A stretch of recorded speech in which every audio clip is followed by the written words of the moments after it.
Good morning, beautiful people. I'm Kevin John. You have me for the next several minutes, so let's have some fun, shall we?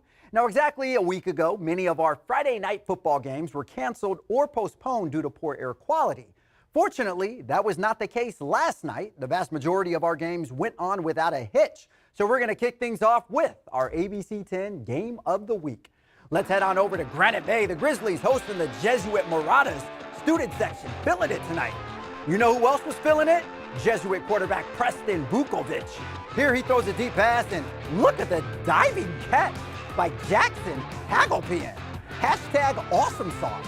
Now that would move the chains. Later on the drive, Vukovic going deep again. And like a good neighbor, Alejandro Rojas is there. The touchdown catch ties things at 14-all in the second quarter. The Marauders taking care of business. In Granite Bay, they defeat the Grizzlies 28-14. Jesuit moves to 1-1 on the season. In Roseville, the Wood Creek Timberwolves hosting the Nevada Union Miners. Great crowd on hand, patriotic crowd on hand. First drive of the game for Wood Creek, Garrett Krupp calls his own number, and just like a kid running home to make curfew on a Friday night, Krupp running this one all the way to the house. Timberwolves would miss the extra point. They go up 6-0. Later on in the quarter, Wood Creek showing some defense. Nevada Union looking to pass, but they throw it to the wrong guy. Nicole Nielsen is there for the interception, and that gives the Timberwolves great field position. Best believe they would capitalize. Ensuing drive for Wood Creek, and Brody Krupp kicks the field goal. The kid is just a freshman. Timberwolves go on to smash the Miners. Wood Creek moves to 3-0 on the season. And over in Stockton, my hometown, by the way, we had the Central Catholic Raiders visiting the St. Mary's Rams. Now check this out. Before the game, Mr. Sawyer, principal of Central Catholic, and Mr. Wright, principal of St. Mary's, placed a friendly bet with each other. Whichever team lost, the principal had to come to school wearing the shirt of the opposing team. Yeah, well, may the best team win. To Stockton we go. Whenever these two teams meet, this is known as the Holy Bowl. Oh, someone is getting blessed tonight.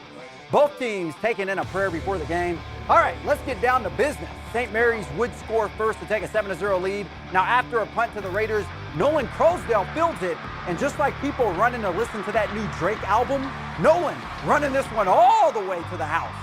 That would tie things at 7-all. Now a little later on, the Raiders in the red zone, Dominique Perino calls his own number, and watch this kid lay out for the touchdown. I mean, that's sacrificing your body for the team. Unfortunately, he would be injured on the play. He would leave the game. Raiders up 14-7 at this point, but here come the Rams. Later in the quarter, a little trickery by the Rams offense. Jaden Marshall tosses a dime to Matthew Arnado, and Arnado goes 0-100 real quick. He takes this one all the way in for a Rams touchdown. That tied the game at 14-all, but in the end, Central Catholic, they win the Holy Bowl. They defeat St. Mary's 41-27. Central Catholic moves to 2-0 on the season. And it looks like Mr. Wright will have to rock a Central Catholic shirt on campus this week. Over in Lodi, the Tokay Tigers hosting the Kennedy Cougars. Nice crowd on hand, taking in the sights. We'll pick this up in the second quarter. Kennedy back to pass. Check out the slow motion. Shout out to our photog, Rory Ward. That ball would be picked off by Barrett Crosby. Crosby is going to turn on the Jets as he runs this in for a Tokay touchdown. That would tie things to 13. A little later in the game, Tokay showing that defense again. Elias Castro gets the interception in the end zone. Shout out to the secondary coach of Tokay. Tokay would capitalize. Brandon Morano tosses a touchdown pass. This one is to Jason Evans for the score. And the Tokay Tigers go on to defeat the Kennedy Cougars by a score of 26-18. In Sacramento, the Johnson Warriors hosting the Valley Christian Lions. Intimate crowd out there last night. We'll pick this up in the third quarter. Lions ball. Matthew Larson throws a laser to Rodrickson Williams. Williams nearly broke this one, but he would get tripped up later in the quarter. Williams takes the pitch, but watch the Valley Christian front seven just swallow him up. That's some defense right there. We may not have any touchdowns in these highlights, but believe me, plenty of offense in this game. Johnson defeats Valley Christian 40-26. The Warriors move to 2-0 on the season. To baseball now. Now, if you've learned anything from a Giants-Dodgers series this season, bring your popcorn and watch your blood pressure. The stakes have never been higher for this rivalry series. Not only are both teams tied for the best record in the majors, they're also tied for the top spot in the division. So best believe last night's game would bring all the suspense. To Oracle Park we go. We're going to pick this one up in extra innings. Dodgers would take a 2-1 lead in the top of the 10th. So here in the bottom of the 10th, Brandon Crawford up to bat. And just like Domino's Pizza, he delivers. Buster Posey comes around to score, and now we are tied at 2-all. This game actually would go down to the wire. Buster Posey would win it with the bases loaded hit. He beat out the throw to first. Giants walk it off, and they now take the lead in the division. Meanwhile, the A's in Toronto beginning a series with the Blue Jays. A's would take an 8-3 lead into the bottom of the 8th, and then they would absolutely blow it. Like, no, for real. Here in the bottom of the 9th, A's holding on to a 2-run lead. Marcus Semien up to bat, and he says, you guys ain't got to go home, but you best get the heck out of here. He walks it off with a 3-run homer. A's now fall 3 games behind the wild card spot. To college football. Now, just Thursday, the UC Davis Aggies kicked off their new season, defeating Tulsa. And coming up today, it's Sac State's turn. And like the Aggies, the Hornets will start on the road, heading to St. George, Utah, the home of the Dixie State Trailblazers.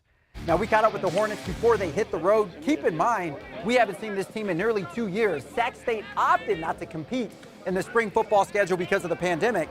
Now, one of the biggest questions surrounding the team this year is who will be the starting quarterback?